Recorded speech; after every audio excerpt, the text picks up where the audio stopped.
Bismillahirrahmanirrahim. Kalau kesempatan yang lalu kita sudah membahas apa kemarin? Sakit. Ya. Jadi babnya bab jenazah. Jadi bagaimana ajaran agama bagi menjenguk orang yang sakit. Kalau menjenguk orang yang sakit. Lalu statusnya naik ini Pak. Status ada orang sakit tanda kematian, maka dikasih sakaratul maut. Mengalami gerbang kematian namanya sakaratul maut. Oleh karenanya bab kali ini adalah adab atau bagaimana cara ketika kita menghadapi sakaratul maut. Kita nanti akan merasakan itu. Semuanya akan merasakan sakaratul maut. Bagaimana caranya kita menghadapi sakaratul maut? Nah, kalau kita belum dikasih sakaratul maut, maka ada orang yang ada di sekitar yang orang di sakaratul maut. Kita dipanggil nih, ada orang di sakaratul maut. Apa yang harus kita kerjakan? Nah, itu maksudnya. Hadirin yang dirahmati Allah, bahwasanya sesuai sabda Rasulullah SAW, Inna lil mauti la sakarat. Orang hendak mati atau akan mati, maka dikasih satu fase namanya sakaratul maut. Ini berarti menunjukkan bahwasanya setiap orang yang akan wafat mengalami sakaratul maut pasti.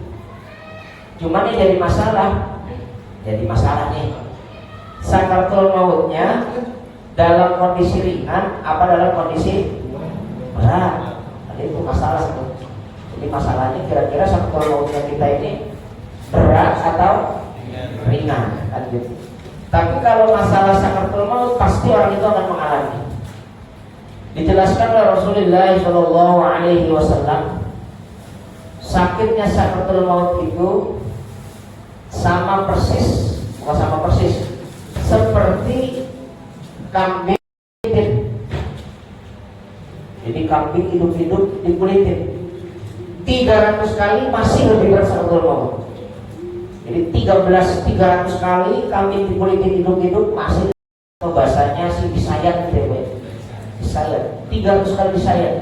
Jadi dulu kalau di Romawi, bangsa Romawi itu punya hukuman namanya picis. Picis itu disayat pakai pisau, pakai pedang kan gitu ya. Pisau sekitar, pisau kulit, dipicis. Kalau udah berdarah dikasih garam. Itu sakit banget ya Pak. 300 kali dipicis, dibacok, itu masih lebih berat sakaratul maut. Maka kita diperintahkan oleh Rasulullah SAW yang sombong. Kita diperintahkan oleh Rasulullah SAW saat dalam posisi hidup, dalam posisi sehat, bahwasanya kita diperintahkan untuk berdoa. Allahumma inna nas'aluka salamatan fiddin wa afiyatan fil jasad wa ziyadatan fil ilm wa rahmatan indal maut. Allahumma hawwin alaina fi sakaratil maut. Itu doanya. Ya Allah, bahas yang pertama adab-adab orang yang lagi mengalami sakaratul maut. Dan kita akan alami ini Pak. Dari mulai Pak Munadi Pak Edi balik lagi ke saya, itu pasti semuanya akan mengalami sakaratul maut. Hatta sampai orang-orang yang ketabrak kereta badannya amburadul itu pun mengalami sakaratul maut sebenarnya. Cuman dia cepat sakaratul maut. Nah, bagaimana orang-orang yang mengalami sakaratul maut adabnya itu kayak gimana? Yang pertama harus husnudzon billah. Sama kayak di atas yang pertama itu. Harus baik sangka kepada Allah Subhanahu wa ta'ala. Yang kedua, harus roja, berharap atas rahmat Allah Subhanahu wa ta'ala.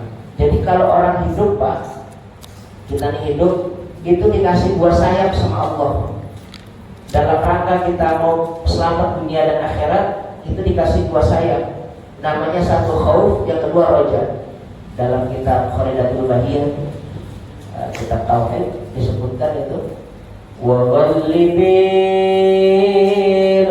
khawfa ala rajai la tayasan min rahmatil ghaffar wa ghallibil khawfa ala rajai. Jadi kalau orang hidup itu yang pertama, kalau lagi sehat, lagi enak makan, lagi masih bisa bergaul, masih bisa nongkrong, masih bisa merokok, yang dikedepankan khauf. Khauf itu takut sama Allah. Kalau ada orang dikasih khauf, dikasih takut sama Allah, takutnya kita kepada Allah beda sama ketika kita takut sama ular. Bedanya takut sama harimau, sama singa. Kalau ada harimau, ada singa, kita takut tuh sama harimau. Bapak kalau sama singa takut apa enggak? Kecuali singanya tuh ada di sirkus, nggak takut tuh kan gitu. Kalau ada singa, bapak takut kan? Maka sebisa mungkin lari, menjauh. Masa tidak ada singa? Singa. Ya digarot, dia kan digarot. Diterkam, digigit, dan gitu ya. Maka kalau ada orang ketemu harimau, sebisa mungkin untuk tidak bertemu, menghindar, lari. Tapi beda kalau kita takut sama Allah, bukan menghindar, tapi mendekatkan diri kepada Allah. Karena takut, bahwasanya Allah itu memberikan janji, ada orang yang baik masuk surga, yang buruk masuk neraka. Maka karena ada sifat khauf kepada Allah Subhanahu wa taala, sifat takut kepada Allah, maka memaksimalkan badannya, mengoptimalkan badannya, memaksa badannya untuk beribadah. Senang sholat berjamaah, senang ngaji, senang baca Quran, senang sedekah, senang zakat, senang sedekah. Kenapa? Karena orang tersebut takut ada siksa Allah. Takut, jadi deketin. Beda tuh ya. Kalau kita takut sama banteng, sama harimau, kita takut. Nah kalau lagi sakaratul maut, yang di rumah jangan takut. Jadi bahkan kebalik. Pas lagi sakit, lagi sakaratul maut, di depan kan takut. Ya bahaya ini. Maka kalau lagi sakaratul maut, lagi sakit, kedepankannya ar-raja ilallah. Roja itu berharap-harap terhadap rahmat Allah. Ngomong kalau lagi sakaratul maut, lagi sakit, ya Rob, saya berdosa, pernah saya kerjain, tapi saya punya keyakinan bahwasanya dosa saya tidak lebih luas daripada ampunan. Bahwasanya dosa saya tidak kalah banyak daripada maaf dari, maka faghfirli. Kan itu ya Pak ya. Dalam hadis qudsi itu intinya dari Allah, Quran juga. Maka kalau Allah Ta'ala, tapi redaksinya dari Rasulullah. Qala Allah Ta'ala fi haditsil qudsi, ya ibadi, kata Allah, innakum tukhti'una al-laila wan nahar. Sesungguhnya kalian tiap hari berarti tukhti'una bil-laili wan nahar, baik di waktu siang ataupun di waktu malam. Kata Allah, wa ana aghfiru dzunub, tetapi saya adalah zat yang memaafkan segala dosa. Al-Qur'an, Al-Firli, apa namanya? Faghfirli. Al-Qur'an gimana?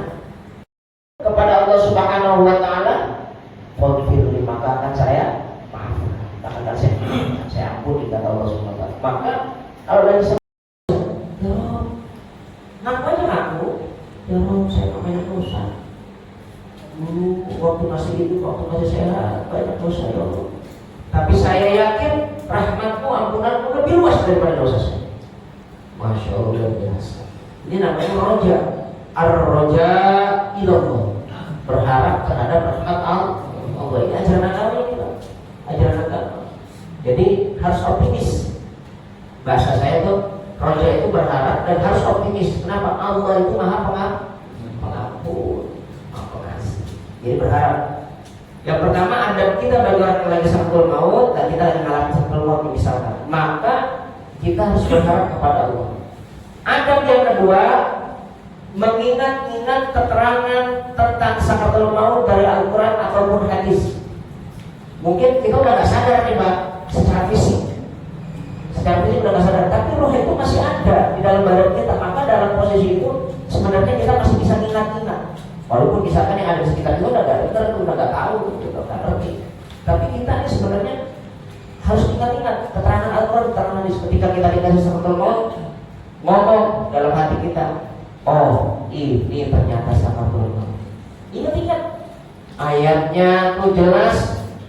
Gimana ayat kematian? Pak, kullu nafsin ya diem aja, kagak apa apa kagak ngerti. Ada sabda Rasulullah, al mayyit fil qabri illa kal gharikil mugawis. Oh saya mau mati. Oh ini sakaratul maut ini. Oh rasanya kayak gini. Ternyata benar sakaratul maut itu ada, seperti yang dijelaskan para kiai, para habaib, para ustadz, para guru, bahwasanya sakaratul maut ada. Dan sekarang saya lagi mengalami. Harus kita ingat ini. Akal hati kita harus mengingat tentang kondisi kita lagi sakaratul maut, tentu dalam Al-Quran, sehingga jika ada yang datang kepada kita dalam rangka memberikan kenikmatan sesaat, tertolak. Karena lagi sakaratul maut tuh setan datang Pak. Belum aus-ausnya setan tuh datang, bercahaya, bersih, bajunya putih, bawa termos. Kalau senengnya jus kan bawa termos tuh. Pak, ada apa? Aku aus gak? Aus. Sakit gak? Sakit. Mau gak minum es jus? Mau. Seger ini seger. Enak banget ini. Gak bisa aku begitu. Maka kalau kita gak ingat keterangan ini, kita lagi sakaratul maut, lepas saja gimana pasti. Pasti gimana kita lepas. Kenapa? Ya udah dah sini jusnya. Cuma dikasih segelas jus, minum seger. Habis itu dicampur sama Allah. Suruh dia. Alhamdulillah subhanallah. Maka final. Nanti ini kalau udah dari kepala udah datang ke syaitan menjumpai yang baik-baik, misalnya gitu. Kok nggak bisa tembus? Nanti datang di daerah sini. Kalau udah nafas sudah ada di sini, kan nafas dari bawah diangkat gitu. Baru sampai di dada, dia lihatin. Oh, tadi nggak mau jus ya. Sekarang karena kamu dulu waktu di dunia senang minum kopi, ini saya mau kopi, seger loh, sama nangka. Mau kopi sama nangka? Ini mah saya doang. Saya kopi yang saya. Saya kalau kopi siang itu kopinya pahit, pakai nangka, buah nangka. Ini nggak ada nangka nih. Nangka saya suka beli di taman mini tuh, sampai taman mini. Iya, makan. Aduh masih susah. Makan, pak kopi enak banget. Jos, seger. Cobain kalau percaya. Enak. Belum tahu. Jangan digoreng kali nangkanya. Jangan digoreng. Hah? Selama masih ada nafas, itu masih bisa. Maka tugas kita, adab kita kalau lagi kayak gitu, ingat-ingat keterangan tentang agama. Ingat, bakal ada setan tuh jualan es, bakal ada setan nawarin nangka sama kopi, belum lagi nawarin bubur kacang, belum lagi udah makan belum ini nasi padang pakai gulai tunjang. Waduh, enak banget ini, mau apa enggak? Enggak. Kalau yang beriman tetap enggak. Kenapa? Karena dia mengingatnya keterangan Allah dan Al-Quran. Juga ingat-ingat keterangan Rasulullah.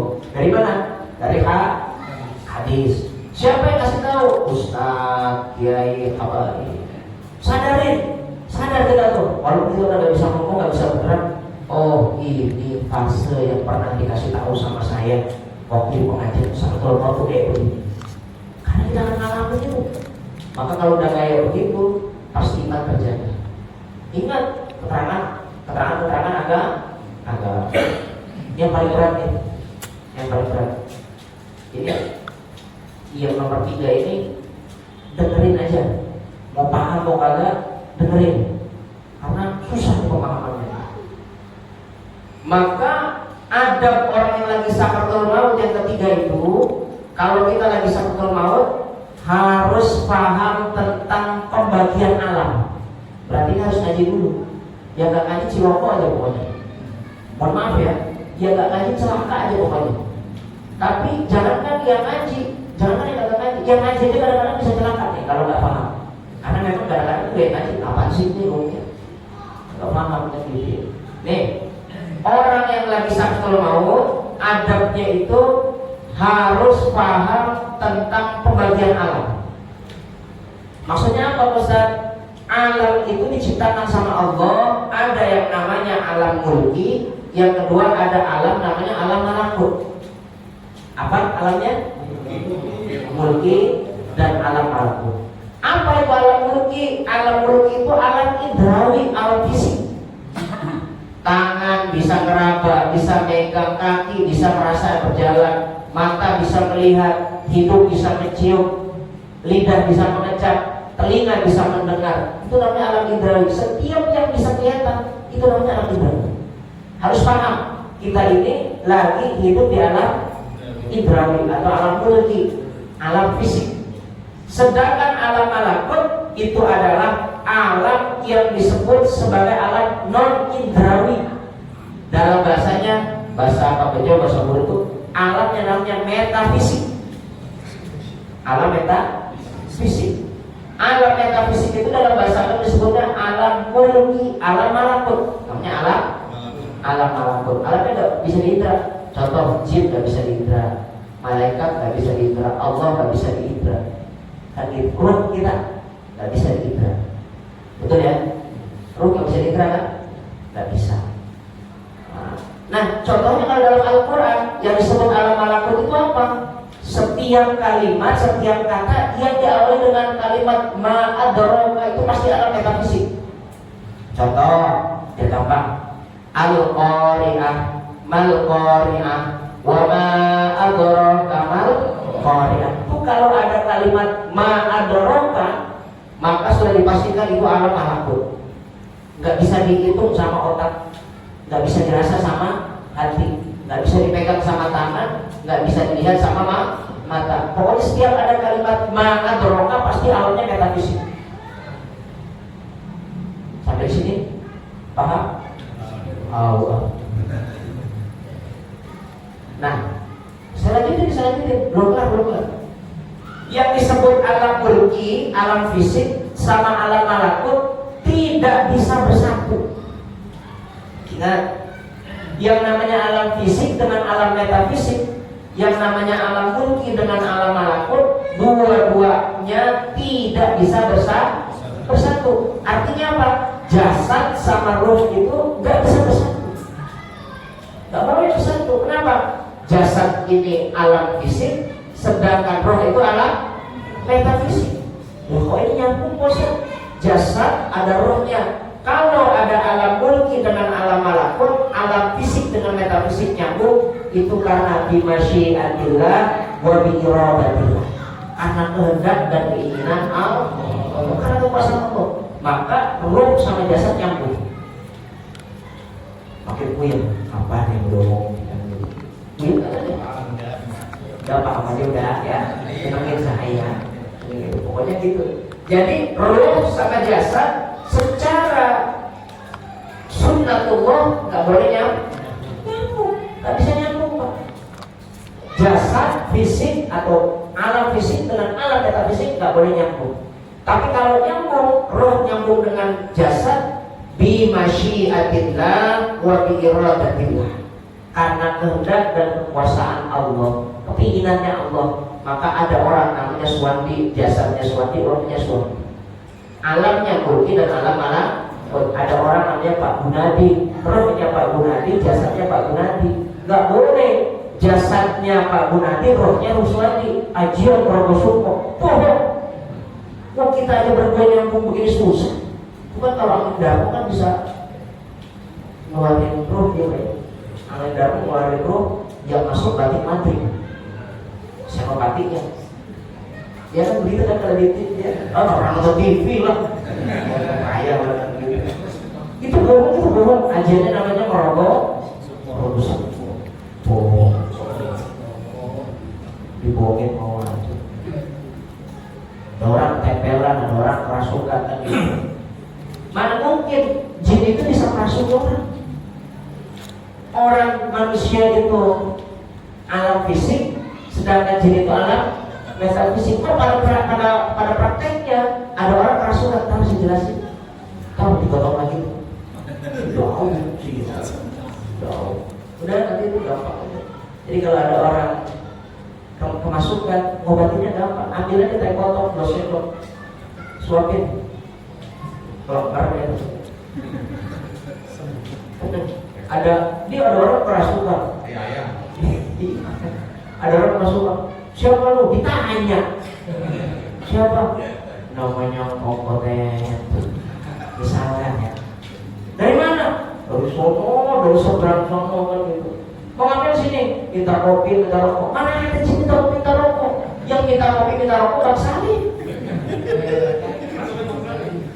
Berarti sejatinya metafisiknya Bang Salim tuh. Itu bohong lu. Ada nggak kayak gitu Pak? Ada. Makanya jangan mau dibohongin Mas Eka. Jadi guru saya pernah ngomong, Haji guru saya pernah ngomong begini. Guru saya pernah ngomong begini. Bukan, beberapa tahun pernah ngomong begini sama saya. Coba sejelek-jeleknya teman, tapi teman kamu manusia masih lebih bagus ketimbang kamu punya teman jin, tapi secakap-cakapnya sesoleh-soleh. Kita punya teman nih, jin, solehnya luar biasa. Jin itu sholat, jin itu ngaji, jin itu ikut bantuin kita. Masih lebih baik teman yang suka minum minuman keras, mancing dan sebagainya. Masih kayak gitu. Guru saya ngomong gitu. Maka kalau ada film jin dan jin, kok jinnya itu bisa menghabis sepenuh hati? Bohong. Yang menghabis sepenuh hati kan menteri PUPR. Itu dengan alam metafisik nggak bisa nyambung. Kalau bisa nyambung kayak kita nih, ada orang namanya Suwandi, Mas Teguh, Pak Abdul dan lain sebagainya, namanya bimasyiatillah wa biiradatillah, karena kehendak Allah. Nah, ketika dipisahin Pak, maka ada biara satu itu harus ngerti. Tidak ada hubungannya fisik dengan metafisik. Ketika dicampur, jangan mikir yang macam-macam. Ini mau mikir cicilan, pelan. Anak masih kecil-kecil. Maka ketika lagi ditarik, berat, susah. Rohnya mau keluar, tapi jasadnya kagak mau. Kita pelan. Langsung lagi diambil, diturunin lagi sama malaikat. Saya kan suka nonton film kolosal gitu kalau malam. Saya kalau habis pulang haji jam 11, jam setengah 12 sampai jam 3 lah, jam 2 itu suka nonton film kolosal. Ya 7.000 bulan, Saus Sepuh gitu ya. Amin Darmo di YouTube. Saya kalau nonton film yang kayak begitu gitu. Senang saya misalkan film-film. Kata dia kiai, dia kata dia kawain. Kalau nggak tahu ada ini, maka matinya pasti lama. Pasti lama. Jadi kalau ada orang satu mau lama, itu urusannya belum kelar. Lagi nego-nego. Lagi dinego sama mereka. Tarik dulu, kenapa? Anak belum gede, masih pada kecil. Turunin lagi. Wah, itu kan luar biasa itu Pak. Kalau nggak percaya, di saya pada omong ya Pak. Di belakang kalau dicabut gini, dia goyang itu pas bertanya. Sakitnya luar biasa. Itu baru nyambut gigi, apalagi nyambut tuh. Nyambut tuh yang barang sama kulit sama badan kita sama daging kita. Masya Allah. Maka Bapak harus paham antara alam kursi dengan alam malakut. Kalau udah lagi posisi kayak begitu, udah dalam kondisi itu, udah ridho aja. Saya ridho ya Rob. Anak saya nanti diurus sama Anda, istri saya diurus sama Anda. Walaupun hakikatnya kawin lagi bisa kayak gitu. Posisinya ada di sini. Ada di sini. Ini orang yang lagi sakral maut, pada batal kita saya.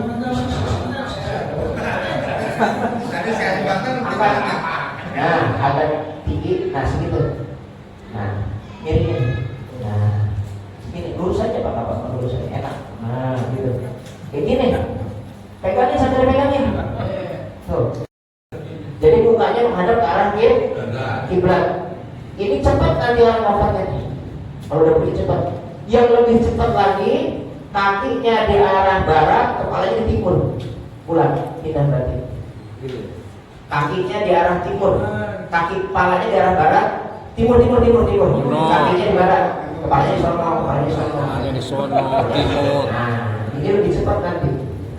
Nah, itu ya. Pakai bantal. Nah, jadi kalau kayak begini, ini masih dalam posisi mayat, si calon mayat ini menghadapnya ke arah atas, angkat sedikit. angkat sedikit, nah kaki kita masuk, gitu ya. Nah, ini, nah, udah tidur aja enak, enak. Nah, di sini nih, ini nih, kan gitu. Kalau nggak kuat, pakai bantal. Biar apa? Biar orang ini wajahnya menghadap ke arah kiblat.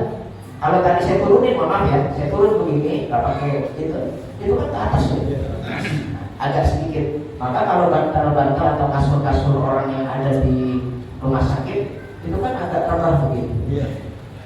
Sama kalau tempat mandiin mayat agak miring, kepalanya agak tinggi. Kalau di sini lurus apa tinggi?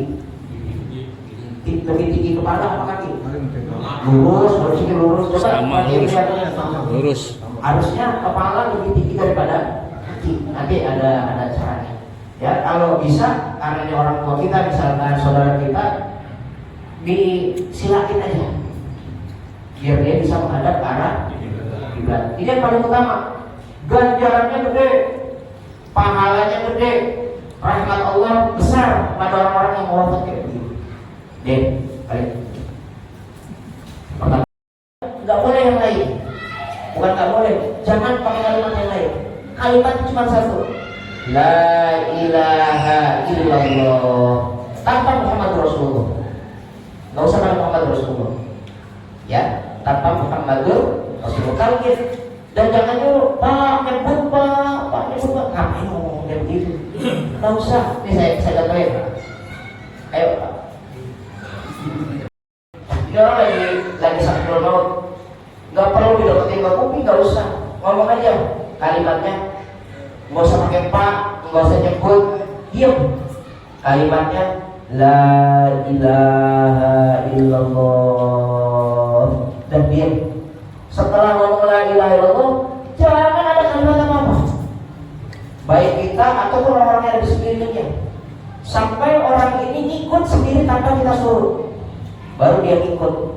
La ilaha illallah. Ngikut nih. Setelah dia ngomong la ilaha illallah, maka semuanya harus diam, nggak usah ada kalimat yang lain. Pak nyebut Pak Eling Pak, nggak usah. Kelakuan elang eling lagi sehatnya lu kalau pernah bakti ilmu bapak. Biar mau mati dia eling. Udah ikutin la ilaha misalkan.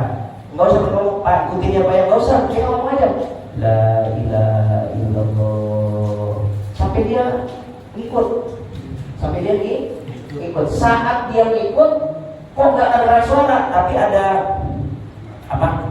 Gerakan bibir, udah diam. Terus tiba-tiba dia bilang lagi, anak mana yang anak ya? Coba kumpulin anak, kumpulin.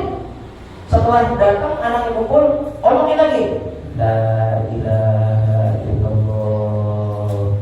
Terus begitu sampai nyawanya habis, sampai napasnya habis.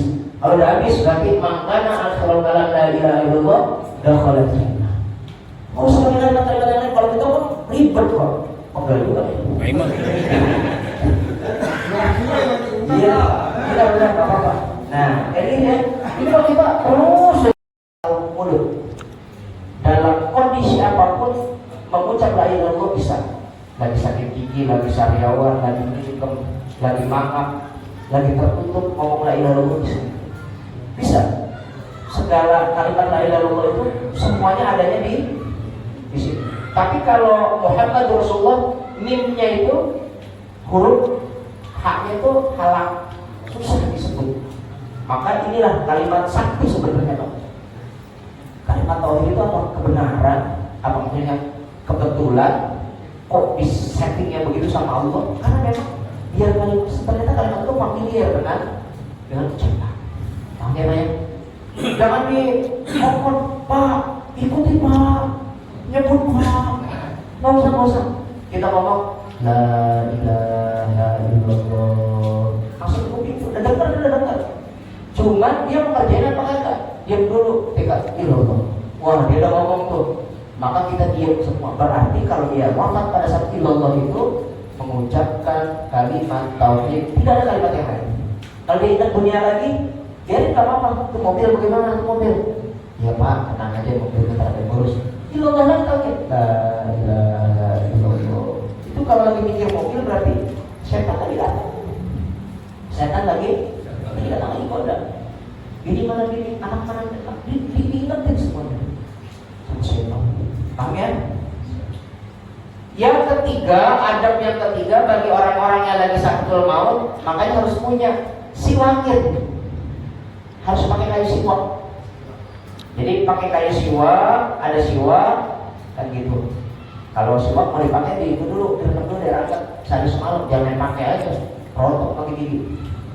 Direndam dulu di air panas sehari semalam, dan kita nanti kan airnya dingin, nanti hilang, baru di seset, dicacah gitu. Siwak. Jadi kalau ada orang meninggal, mau meninggalnya sebetulnya siwakin. Lagi begitu tadi tuh sebelum ditarik sebenarnya siwakin dulu. Kenapa? Karena fadilahnya siwak, keutamanya siwak adalah memperingat atau mempercepat keluarnya roh daripada jasad. Siwakin. Aneh kagak? Aneh. Ngaji ini ngaji. Yang bilang aneh itu yang kata ngaji. Maka kata Rasulullah, fatuba liman kal gharib, sa'udul Islam gharib wa ya'ti al gharib. Kata Rasulullah, satu waktu nanti Islam itu datang dalam kondisi asing. Terus orangnya banyak, nanti akan terasing lagi. Maka yang pegang agama itu nanti baru terasing, Pak. Kita kan ngamalin yang kebenaran ini, ngamalin benar. Kita siwakin dulu. Kotor, ajaran baru gitu. Lu yang gak ngaji, kan gitu ya, Bu ya. Benar banget ini. Pasti itu, pasti orang yang pegang agama itu berat gitu. Maka siap-siap dituduh. Nanti kalau misalkan bapak bisa jawab, gimana jawabnya Ustaz? Suruh datang menurut Bunda, saya kasih kitab. Itu kalau dia bisa baca kitab. Kalau dia bisa baca kitab.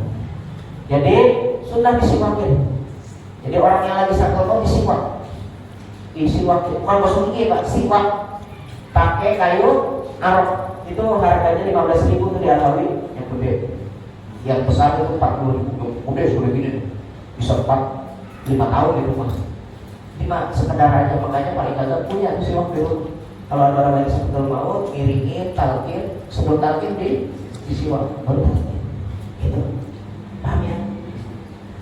Nah, lalu setelah disiwakin, bagi orang-orang yang ada di sekitar orang yang lagi sakaratul maut, bacakan surat Yasin.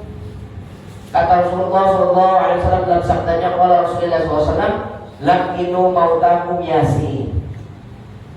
Talqinin, iringin orang yang mau mati, orang yang mau wafat atau dalam kondisi sakaratul maut, baca Yasin. Baca Yasin. Oh, bacanya Yasin bukan yang lain. Oh, ajaran Rasulullah. Maka kata Rasulullah, Yasin 5 qiraat. Yasin dipakai untuk apa aja boleh. Yang punya utang baca Yasin, kebayar utangnya, jangan dibayar. Yang sakit baca Yasin, sehat, sembuh. Yang wafat, yang ada orang yang wafat, baca Yasin, maka dirahmati. Maka lakinu mautakum Yasin. Bacain, talqinin Yasin. Anaknya kebetulan ada 10, suruh baca Yasin. Yang satu talqin, yang satu Yasin, kan enak tuh. Yang lain baca surat-surat yang lain, kan enak begitu. Tapi saya pernah Pak dipanggil sama anaknya orang, dicontek gitu. Saya jadi ketawa kalau dia cerita begitu. Ustaz, itu bapak saya itu udah payah kan gitu. Kalau nggak Ustaz dampingin. Nah, situasinya emang kenapa sih? Kalau Ustaz Abdul, udah ya kita itu. Emang kelihatannya sih udah ngorok gitu Pak. Udah, ambil dulu pada semua anaknya, kebetulan 12 sudah banget. Kalian boleh. Lu baca Yasin. Bapaknya bangun, sialan lu pada. Apa? Lu gak ada buat cepat mati. Saya ketawa lagi gitu. Lah, emang kalian lu cuma teriak doang gitu. Dibaca Yasin, lu pengen cepat mati. Kamu kata gitu. Lu gak bikin masalah aja dong. Betul ngasih tahu. Kalau betul, betul bikin masalahnya. Betul jamaah saya betul kajian. Ya Allah, gitu. Kagak usah tadi itu orang begini-begini orang lagi sakit. Padahal kalau itu bapak ngerti Pak, bapak itu ngerti, bapak itu ngaji, nggak akan ada kalimat keluar begitu. Dia lagi sakit, emang kurang sehat. Dibacanya sih tentu matinya, badannya enak, betul loh Pak. Saya kalau lagi sakit mendingan dengerin baca Quran. Ada orang baca Quran ya, dengerin seneng. hati tuh enak ketimbang kita dengerin lagu kus-kus, bimbo, apa ya macam-macam lagu-lagu kayak gitu, atau lagu opik yang gila waktu tapi jadi lagu orang kematian gitu. Lebih baik ada anak-anak baca Yasin kalau kita lagi sakit, enak gak ada dengerinnya Pak? Kita lagi sakit nih, anak baca ya Allah Bapak kita lagi sakit, baca Alhamdulillah ini. Kagak ya Allah kalau sembuh dah kasihan. Tapi kalau emang kagak sembuh, ya udah ambil, jangan dilama-lamain kasihan ya Allah. Minta kepastian hidup sehat atau kepastian di wafat. Surat Ar-Rahman itu percaya sama saya, ada orang wafat, ada orang sama juga surat Ar-Rahman itu pasti dia wafat cepat. Kalau emang dia mau diambil semua. Kalau enggak, bangun pasti sehat. Kalau nggak percaya nanti coba aja. Jadi kalau mau minta keputusan, tapi jangan sembarangan baca surat Ar-Rahman itu, karena surat Ar-Rahman itu surat pegangan gitu. Belum tahapannya, belum disiwakin, belum diasin itu surat Ar-Rahman. Main baca Ar-Rahman aja. Itu kalau yang nanti dicekik bapak, kalau ngajar aku pengen warisan gua lu kalau gitu. Ini mah bahasa saya, jangan bahasa kita mati ya. Itu juga kan kalau warisannya ada orang tua kita, mak kita, bapak kita, kakek kita, cang kita, cing kita, orang kuno, orang dulu, orang tradisional, itu kan biasanya pegang-pegang ilmu. Ada yang pakai santet, apa namanya? Susu, kok pakai santet? Ada yang pakai susu, kan gitu ya. Ada yang apa namanya pegang ilmu kuno, kan bahasanya kan gitu. Saya itu agak mati, saya bercerita soal dan pernah saya bacakan itu langsung tewas. Dia ngomong begini, anaknya ngomong sama saya, cucunya, Ustaz, tolong kita. Ini nenek saya udah tua banget, udah bongkok, gitu mati, padahal udah sama teman, kasihan, saya baca kasihan bos. Cuman kata anaknya, dulu ini emak pernah ngomong, nenek ini pernah ngomong kan gitu. Saya selama masih nginjak tanah, kalau nanti. Jadi kejayaan itu kejayaan tanah, Pak. Ilmunya elemen tanah, kayak Naruto. Jadi bisa manipulasi tanah gitu. Jadi kejayaannya tanah. Jadi kejayaan itu ada macam-macam, ada kejayaan tanah, ada kejayaan air, ada kejayaan api. Kan gitu ya. Kejayaan angin nggak ada, angin mah apa? Tiga tuh, tanah, air, api. Ilmu dari biasa pegangannya begitu. Kalau perlu nyari, ini siapa yang ngasih? Bagaimana cara bukanya? Gak usah. Atau kalau dia pakai apa itu namanya? Tadi apa namanya? Susu. Gitu. Ini masuk ke Gunung Kawi, disamperin ke Gunung Kawi. Oh, goblok. Kayak di itu saya di bioskop kemarin nonton. Jadi karena dia pakai susu 20 tahun yang lalu pas meninggal udah mati. Jadi film dulu saya ngomongnya. Gak apa-apa ya. Selagi saya lagi nonton kan, bapak kan gak nonton. Gitu. Dia datang ke nyari ke tempatnya, ngomong, Mbak, ini ibu saya pasang susu dulu yang masak. Mbak, oh bukan, yang masak bapak saya udah meninggal orang susah. Maka kalau lagi susah kayak begitu, Islam datang untuk memberikan solusi. Jangan membunuh, jangan nyari orangnya. Bagaimana caranya? Ada Al-Quran. Maka buka Al-Quran. Cari surat namanya Al-Ankabut. Suratnya Al-Ankabut. Baca. Yang punya sihir, yang punya ilmu jangjawokan, ilmu buhun, ilmu kejawen, ajian saibe angin, ajian kesatria, luntur semuanya. Rawa rontek, pancasona, luntur. Ada ceritanya. Terakhir itu ilmunya Al-Ankabut. Ada cerita apa? Ada cerita. Ada orang namanya Syekh Subakir. Siapa namanya? Syekh Subakir. Orang yang pertama kali menyebarkan ajaran agama Islam di tanah Jawa namanya Syekh Subakir. Datang pertama ke Blitar. Daerah di mana? Blitar. Daerah Blitar. Nanti makamnya itu adanya di Gunung Tidar. Bapak kan suka ngambil belajar itu pernah ada di Gunung Tidar itu, di lembah Gunung Tidar ada makam namanya makam Syekh Subakir. Maka wafatnya di situ. Kalau orang mau jadi tentara ngambil pet di situ, pelatihannya di situ. di bawahnya itu ada. Saya udah sering ke sana biar bukan tentara dia. Ke sana saya. Ziarah maksudnya. Saya Subakir ini nama Jawanya orang dulu ya Pak. Karena dia mah hebat, nggak mau pakai nama Syekh, nggak pakai nama aslinya. Dia ganti namanya Aji Saka. Siapa namanya? Aji Saka. Di Jawa Barat dipanggilnya Raden Arya Teja. Sama itu dia, Arya Teja, Teja Arum, Aji Saka, saya Subakir. Punya musuh dari Belambangan. Belambangan atau Belambangan? Banyuwangi Manunjuk. Bapaknya Prabu Milang Cinggo. Milang Cinggo itu bukan rokok Pak, nama orang. Tadi Belambangan. Konon bukan bapaknya tapi gurunya, khodamnya. Dia ini Prabu besar, hobinya makan orang. Namanya Dewa Tajika. Dewa Tajika. Berantem kan, ribut. Aji Saka alias Teja Arum, alias Arya Teja, alias Syekh Subakir kalah terus. Kenapa?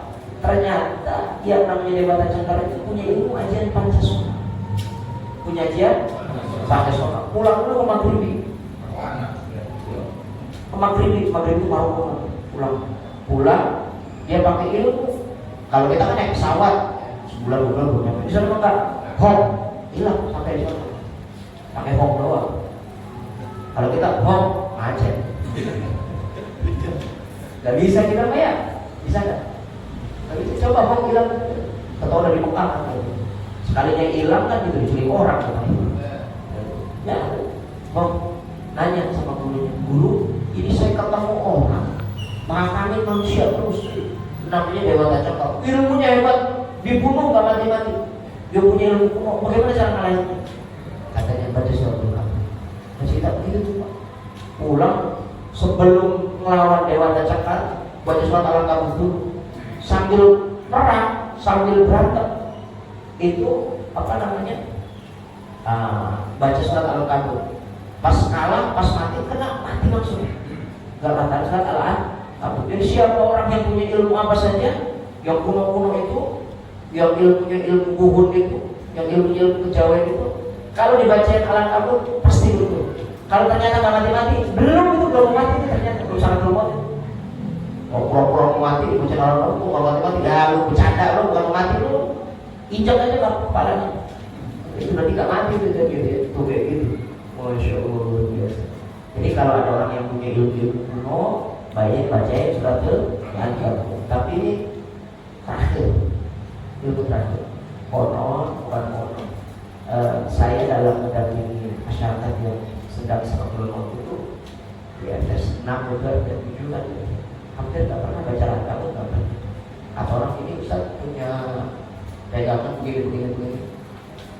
Ada saya, ya, insya Allah.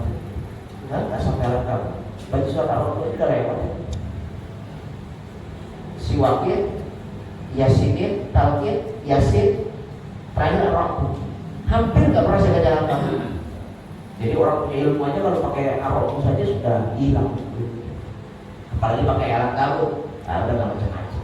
Maka biasain Pak, kalau kita takut sihir, kalau kita takut santet, takut dijailin orang dalam hal-hal masalah metafisiknya kayak begitu, bacanya surat Ar-Rahman, baca surat Al-Kahfi.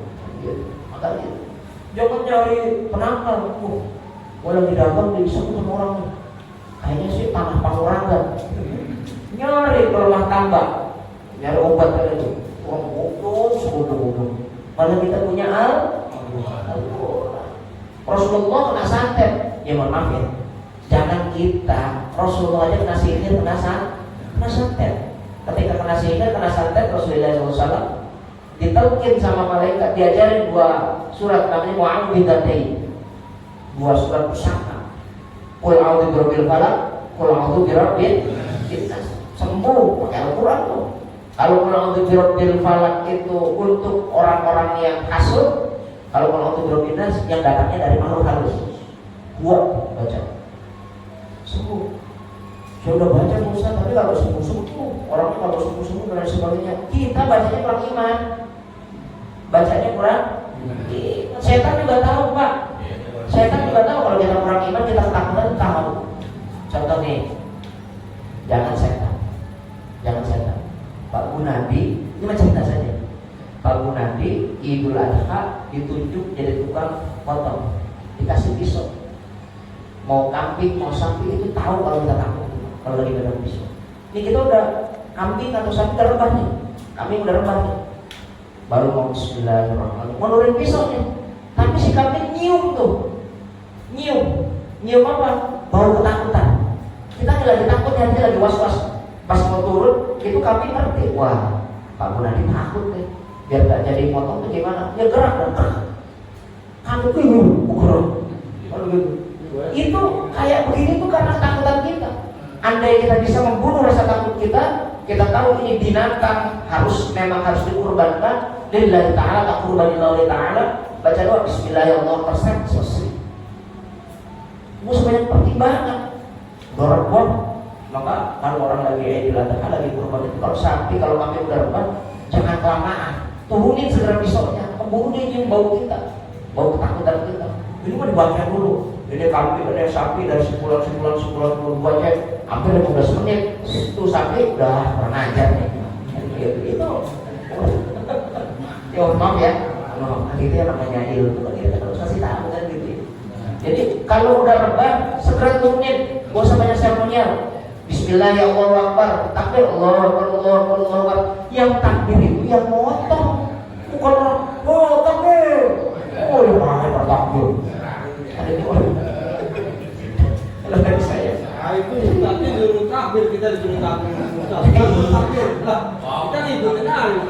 Lah ya paham maksud saya. Yang takbirnya motong. Ngapa orang disuruh memprovokasi orang? Takbir, senang banget. Di warung kan gitu kan. Ya paham. Yang takbir itu ya motong. Kenapa dia mempercepat? Apa nih Pak? Senapannya angka 74. Hah? Angka 47. Dibalik. Angka 47 misalnya. Tapi nggak ada pelornya. Bang Salim takut apa enggak? Lah, dia tak. Bang Salim tahu kita ada pelornya, tahu. Takut apa enggak? Enggak takut tuh ngapain? Lu buat tembakan juga buat apaan dan gitu. Kenapa nggak ada pelornya? Lah iya. Kalau misalkan begitu ya. Tapi kalau ada pistol tapi ada pelornya kita tahu. Takut apa enggak? Buat tembak, iya, kan ketakutan kita. Kenapa bisa takut? Karena tahu ada pelornya. Pelor senjata itu ada ayat Quran. Maka kata Rasulullah SAW, "Ad-du'a usilahul mu'min." Doa itu bedilnya orang mukmin. Senjatanya orang beriman. Kalau kita bayangin sama senapan kita, dia percuma. Maka masih mendingan ketapel di tangan tentara ketimbang senapan yang paling canggih di tangan Bang Salim. Ya bener kan? Ketapel tapi di tangan tentara yang memang ahli nembak pasti bisa mati orang. Tapi kalau senjata yang bagus, topnya senjata, itu memang Bang Salim nggak pernah pelatihan. Ayam juga was-was. Nyasar. Paham gak deh? Quran di tangan siapa? Di tangan orang soleh bermanfaat. Tapi di tangan orang kecut, di tangan orang takut, apalagi cuma dibaca. Kalau ada ayat, ada setan doang, setan baca ayat kursi. Oh, baru ketakutan gitu. Itu bahaya kayak gitu. Ya, paham ya? Oke, ini adab-adab bagi orang-orang yang sakaratul maut dan ketika kita mendampingi atau melihat orang yang sakaratul maut. Minggu depan insyaallah itu akan kita bahas setelah sakaratul maut artinya meninggal nih, wafat. Adabnya bagaimana ketika ada orang yang baru dinyatakan wafat? Apa yang harus kita kerjakan ketika ini orang baru positif dinyatain mati? Apa yang harus kita kerjakan?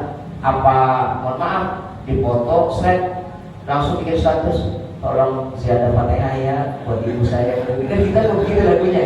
Atau langsung lari ke masjid kalau ngumuminnya, kalau ngumuminnya baru meninggal di mak kita, apa begitu? Ini kalau ada orang positif wafat, dinyatakan wafat, bukan medis tapi agama. Kalau saya nggak bicara medis, bicaranya agama.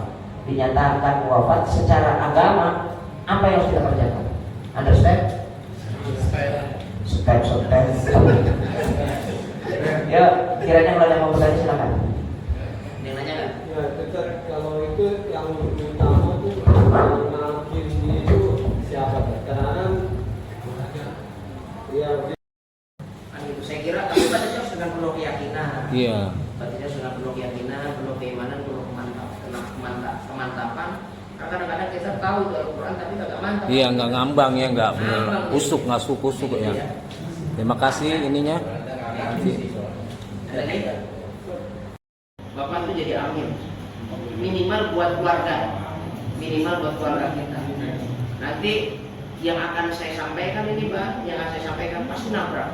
Karena mohon maaf nih, saya kasih tahu 99 Ceger, Cipayung itu amil itu biasanya bukan ngaji, tapi awalnya ngenek. Benar Pak? Ini ada amil utama nih, dia ngikut ngenek, nyiapin. Tiba-tiba oh begitu caranya, oh begini caranya. Jadi amil. Padahal agak ngaji. Maka saya pastikan 99,99 berarti 0,1-nya yang ngaji. Maaf ya.